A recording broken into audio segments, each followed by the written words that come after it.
रामदास जी ठाकुर जी दोपहर के बाद भोजन के बाद मातृ मंदिर के घर में एक चौकी पर बिछे बिछावन पर बैठे हैं। आश्रम की अनेक माताएं वहां आ पहुंची है, जिनमें छोटी मौसी माँ, कुमार खाली माँ, शैल माँ, क्षेत्र माँ, बीना माँ, चारू माँ, ढाका की माँ, कुमिला की माँ, सरोदा के घर की माँ, अक्षोदा की घर की माँ प्रमुख है। कुमार खाली माँ ने एक किस्सा के सिलसिले में कहा, मुझे राजा शिवी के आश्रित रक्षण की कहानी बड़ी अच्छी लगती है। श्री ठाकुर ने तकिए से ओठंगति से हुए तुपाई चबाते चबाते उत्सुक होकर कहे, कहो तो मैं सुनूं, ये लोग भी सुनेंगे। कुमार खाली का माँ बोले हैं, शिवी एक प्रतापी राजा थे। उनका राज्य वितस्ता नदी के तट पर था। राजा शिवी की सदा चेष्टा रहती थी कि कैसे प्रजाओं को सुखी रखा जाए। कोई यदि विपन्न हो उनके पास आता था तो ये तत्क्षण उसकी विपत्ति को दूर करते थे। वे जितना दयालु थे उनके अच्छे शासक भी थे, इसलिए दुष्ट व्यक्ति उनसे खूब भय करते थे। ये खूब धार्मिक थे।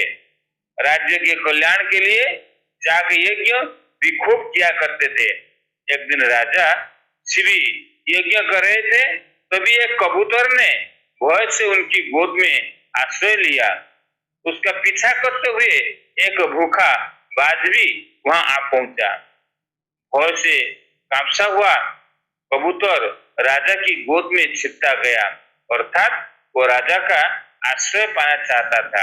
राजा ने कबूतर को आदर करके गोद में रखकर उसे हाथ से सहलाते हुए कहा, भय किस बात का?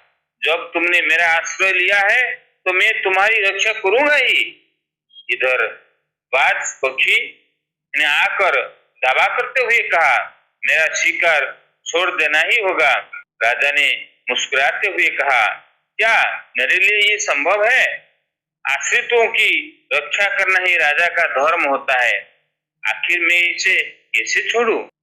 बाज ने भी निर्भय हो उत्तर दिया, महाराज आप विचारक है, मैं आपसे न्याय संगत विचार की आशा रखता हूँ। भगवान ने जैसे जीव की सृष्टि की है तो उसके लिए खाने की चीजें भी पैदा की है। गाछ पत्ते, घास लताएं, पशु पक्षी और मनुष्य, ये सभी भगवान की सृष्टि है। किंतु आप तो जानते हैं कि छोटे पक्षी कीट पतंग को पकड़ कर खाते हैं, बड़े पक्षियां छोटे पक्षियों के मांस खाकर जीवित रहते हैं।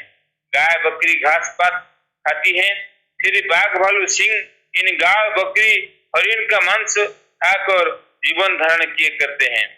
मनुष्य भी सृष्टि के श्रेष्ठ जीव होकर घास पत्ते लताएं मांस पशु पक्षी किसी को नहीं छोड़ते। जब जिसकी जरूरत होती है उससे अपनी भूख मिटाते हैं तथा शरीर पुष्ट रखते हैं। ये प्रकृति का नियम है। अतएव उस पर दया करके मुझे अपने आहार से वंचित क्यों कर रहे हो? राजा ने धीर भाव से कहा, जिस प्रकार उसको मारकर खाना तुम्हारा देह धर्म है, उसी प्रकार जिसने मेरा आश्रय लिया है उसको बचाना मेरा राज धर्म है। अतएव तुम उसे छोड़ दो और अपनी भूख मिटाने के लिए तुम किसका मांस चाहते हो, बोलो, मैं मंगवा देता हूँ। बाज पंखी हंसकर बोला, दूसरे के मांस से मेरी रुचि नहीं, तृप्ति नहीं। इसके अलावा दूसरा मांस जुटाना भी जीवहिंसा है। एक की रक्षा करने में दूसरे की हत्या करना क्या राजधर्म है? राजा सोचने लगे कि अब क्या किया जाए। इधर बाज ने चेताते हुए कहा, महाराज भूख से प्राण निकल रहा है, यदि मैं खाए बगैर आपके सामने मर जाऊं तो आपको पाप होगा, धर्म हानि होगी। राजा ने व्यस्त हो पूछा, कबूतर के सिवा और किसके मांस में तुम्हारी रुचि है? इसके सिवा दूसरी कौन सी चीज पाने पर कबूतर को छोड़ दोगे, मुझसे मांगो तो मैं दूंगा। बाज बोला, कबूतर के बदले यदि आप अपने शरीर का मांस काटकर मुझे खाने दे सके तो मैं कबूतर को छोड़ सकता हूँ।